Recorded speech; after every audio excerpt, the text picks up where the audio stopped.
Okay, so we're going to be doing a lattice stitch today, which is this stitch here that I've done on top of the acorn. And it's actually really simple, but it just gives a really nice finish. And it looks a lot more complex than it is. So I've got my own acorn here, which I'm going to do it on the top, like in our squirrel kit. And what I want to do to start it, it's just nice, it's a nice stitch that kind of fills an area. So you can do it on any area you want to. We're doing it on the acorn top.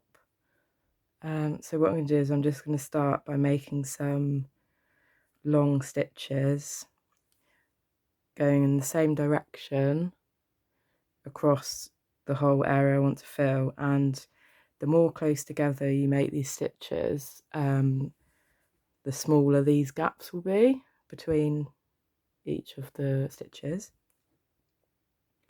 So I'm just going to do that.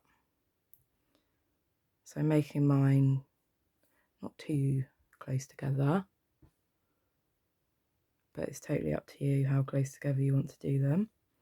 So I've just done those long stitches, which have filled the whole of the area I'm doing the lattice stitch on.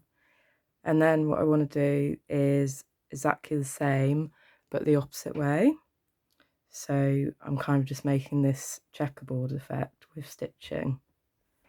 And I'm going to do the stitches the same distance apart so that the checkers that you've kind of made with the little squares you've made with your stitching are going to be the same size. So I'm just doing that.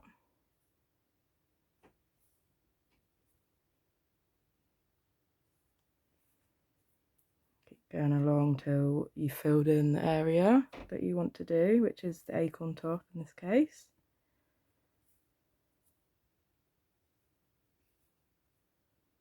So that's done, like so. So now we've kind of made this checkerboard effect with our stitching. And now all we're going to do is we're at all the points where, so kind of each corner of the squares you've made, so at all the points where these stitches are crossing, you're just going to make these little tiny stitches. So I'm going to come up, this is the first point I'm going to do here, just make sure it's in the camera. Just going to make a tiny stitch, and that's going to kind of secure it in place. And I just want to do that, so I'm going up and just making a tiny little stitch that's just over the point where the stitching's crossed. So kind of if you look at it as these squares, you're just going to do it on each corner of the square, and that's just going to kind of hold the stitching in place and finish it off nicely. And that's all it is. So it's really lovely stitch because it's actually really simple to do, but it gives a really lovely finish. Gives this nice kind of woven effect. So I'm just going to keep doing that on all the points where the stitching's crossed, like so. Keep going. And I haven't done this in the thread colour that it will be in your kit. This is just kind of to show you for the video so it shows up nicely. So I've used quite a dark thread so it contrasts and you can see it better. So I'll just keep going, making these little stitches at all the points where the stitching's crossed.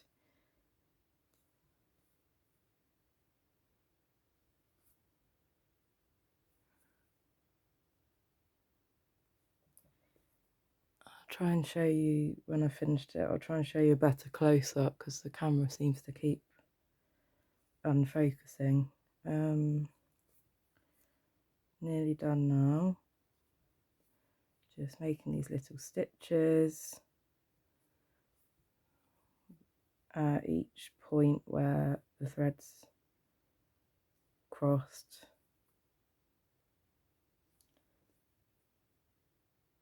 Like so, nearly done now. Oh, my threads nearly gone. Let's see if I can do it.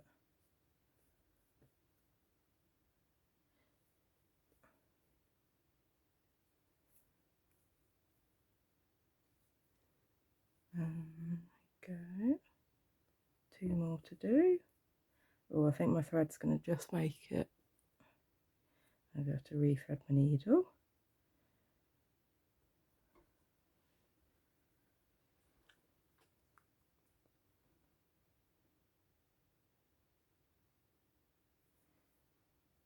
One more. This is going to be fiddly, this one. I haven't quite got enough thread. I didn't cut off enough. There.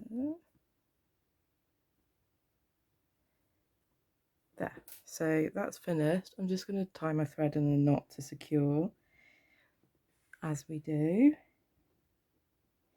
And you don't need to worry what it looks like on the inside, because it's not going to be, when you stitch your acorn together, or whichever area you want to use this stitch on, you won't see the inside, so don't worry about that. But if I just show you close up now that this is finished, it's kind of given this woven effect. So I've got these, see where I've secured each point where the threads have crossed with these little stitches, and yeah, it's just made this lovely kind of basket weave style effect, which is really nice.